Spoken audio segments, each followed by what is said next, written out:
శ్రీమాత్రే నమః. ఈరోజు మాఘమాసంలోని 12వ రోజు.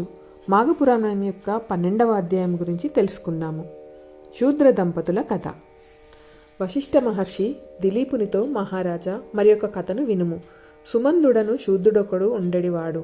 అతడు ధనధాన్యాదుల సంపాదనకై మిక్కిలి ఇష్టము కలవాడు. వ్యవసాయము చేయును, పశువుల వ్యాపారము చేయును. ఇవి చాలక వడ్డీ వ్యాపారము కూడా చేయును. ఎంత సంపాదించుచున్నను ఇంకనూ సంపాదించలేకపోవచ్చున్నానని విచారించెడివాడు. వాని భార్య పేరు కుముద. ఆమె దయవంతురాలు. ఒకనాటి రాత్రి శుచివ్రతుడను బ్రాహ్మణుడు వాని ఇంటికి వచ్చెను. అమ్మ, నేను బాటసారిని, అలసిన వాడను. చలి చీకటి మిక్కుటములుగా ఉన్నవి. ఈ రాత్రికి నీ ఇంట పండుకొను అవకాశమిమ్ము. ఉదయముననే వెళ్ళిపోదును అని ఇంటనున్న కుముదను అడిగెను. ఆమెయు వాని స్థితికి జాలుపడి అంగీకరించెను. ఆమె అదృష్టమో లేక ఆ బ్రాహ్మణ్ణి అదృష్టమో, యజమానియగు సుమనందుడు వడ్డీని తీసుకుంటకై గ్రామాంతరము పోయియుండెను. కుముద ఆ బ్రాహ్మణునకు గొడ్ల సావిలో ఒక చోట బాగు చేసి కంబలి మున్నగు వానినిచ్చి పాలను కూడా కాచి ఇచ్చెను. ఆ బ్రాహ్మణుడు ఉదయముననే లేచి హరినామస్మరణ చేయుచు శ్రీహరి కీర్తనలను పాడుచుండెను. కుముద, ఓయి, నీవెచటి నుండి వచ్చుచున్నావు, ఎచటికి పోవుచున్నావు అని అడిగెను. అప్పుడు ఆ విప్రుడు, తుంగభద్రా తీరము నుండి శ్రీరంగ క్షేత్రమునకు పోవుచున్నాను. మాఘమాసమున నదీ స్నానము చేసిన పుణ్యము కలుగును కదా, అందులకై ఇట్లు వచ్చి తిని అని సమాధానమిచ్చెను. ఆమె అడుగగా మాఘమాస స్నాన మహిమను గురించి చెప్పెను. కుముదయు మాఘస్నానము చేయుటకై నదికి పోవలయునని అనుకొనెను. తానును వానితో నదికి పోయి స్నానము చేసి రావాలననుకొనెను. తన అభిప్రాయమును చెప్పగా బ్రాహ్మణుడును సంతోషముతో అంగీకరించెను. సుమందుడింటికి వచ్చెను. కుముద నదీ స్నానమునకు పోవుచుంటినని భర్తకు చెప్పెను. సుమందుడు, నదీ స్నానము వలదు, అనారోగ్యము కలుగును, పూజకు అనారోగ్యమునకు ధనవ్యయము అగును, వలదు అని అడ్డగించెను. కుముద భర్తకు తెలియకుండా బ్రాహ్మణునితో నదీ స్నానమునకు పోయెను. సుమందుడు భార్యను వెంబడించి నదికి పోయి నదిలో స్నానము చేయుచున్న ఆమెను కొట్టబోయి నదిలో పడి శరీరమును తడుపుకొనెను. ఈ విధముగా ఆ దంపతులు మాఘమాస నదీ స్నానము అయినది. పుణ్యము కూడా కలిగినది. సుమందుడు భార్యను తిట్టుకొనుచు ఇంటికి తీసుకొని వచ్చెను. ఆ బ్రాహ్మణుడును స్నానము చేసి దేవతార్చన చేసుకుని తన దారిన పోయెను.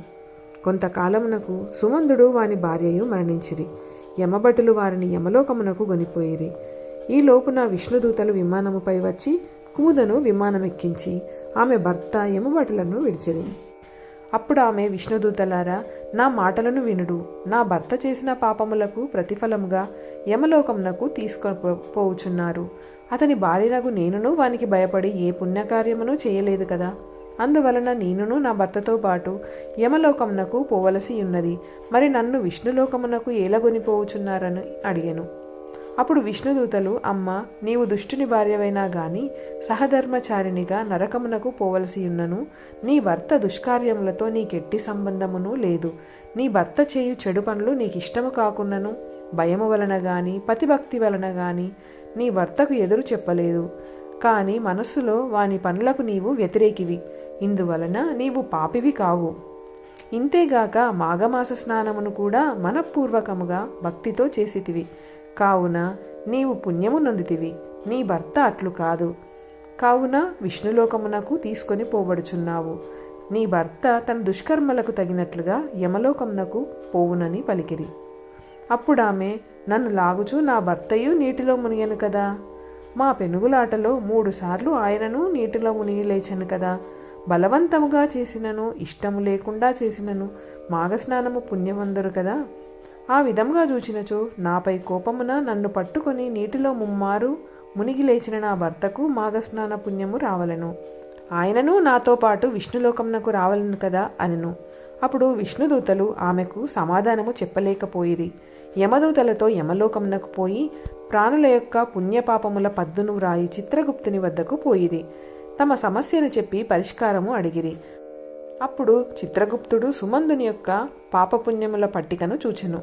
సుమందుడిని పట్టికలో అన్నీయును పాపములే. కాని మాఘమాసమున నదిలో స్నానము చేయుచున్న భార్యను కోపముతో కొట్టబోయిన నదీ జలమున పడుట వలన నీటిలో మునుగుచున్న ఆమెను పట్టుకొని తీరమున తీసుకొని రావలేనన్న ప్రయత్నమున నీటిలో పలుమార్లు మునిగి తేలుట వలన ఇతడు ఇష్టము లేకున్నను బలవంతముగా మాఘమాసమున నదిలో పలుమార్లు మునుగుటచే వీని పాపములు పోయి విష్ణులోక ప్రాప్తిని పొందవలసి ఉన్నదని నిర్ణయించెను.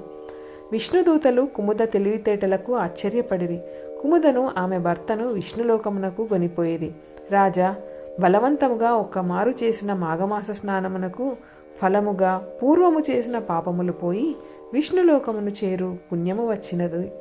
అందువలన మాఘమాసమంతయు నదీ స్నానము చేసి ఇష్టదేవత అర్చన చేసిన ఎడల మాఘపురాణమును చదువుకొని యథాశక్తి దానములు చేసిన వారికి ఎంత పుణ్యముండునో కదా, ఆలోచింపుము అనెను.